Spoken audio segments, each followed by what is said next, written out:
Cybercriminalité, c'est une nouvelle forme de délinquance dont tout le monde peut être victime, les particuliers, les gouvernements et bien sûr les entreprises. Pour ces dernières, on parle alors d'espionnage industriel.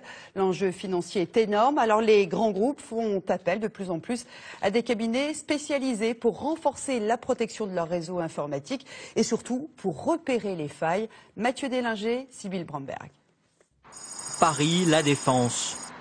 Dans ce quartier d'affaires, parmi les plus grandes entreprises françaises, des groupes cotés en bourse menacés par de nouveaux voleurs, des pirates informatiques. Récemment, des grands groupes comme Nissan, des banques en ont été victimes et même l'Élysée a été frappé. Au total, 1139 intrusions informatiques ont été recensées par les autorités il y a 2 ans. À la gendarmerie, le phénomène est pris très au sérieux. 250 enquêteurs spécialisés sont chargés de traquer les cybercriminels, une tâche rendue difficile par la frilosité des victimes. On constate que l'on n'a pas forcément aujourd'hui une remontée de l'information ou des dépôts de plaintes importants dans ce domaine, parce que souvent les entreprises ont peur que leur image soit ternie. Les enjeux sont colossaux, à tel point que le marché de la cybersécurité explose. Dans ce cabinet spécialisé, des experts testent les serveurs des grandes entreprises du CAC 40. Ils scrutent la moindre faille.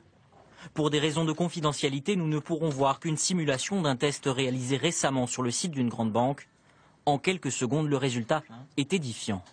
Là, on a pu récupérer donc, les 39 premiers clients avec leur numéro de carte, leur nom et leur prénom. Ce test d'intrusion est facturé plusieurs milliers d'euros, mais il serait en réalité inestimable. Si on n'arrive pas à corriger ou si on ne veut pas corriger les failles qui ont été découvertes lors d'un test d'intrusion, un attaquant va très bien pouvoir exploiter ces mêmes failles de sécurité, mais pour cette fois récupérer des informations qu'il pourra soit revendre, soit utiliser pour des fins personnelles. Difficile aujourd'hui de savoir combien d'entreprises sont réellement victimes de piratage.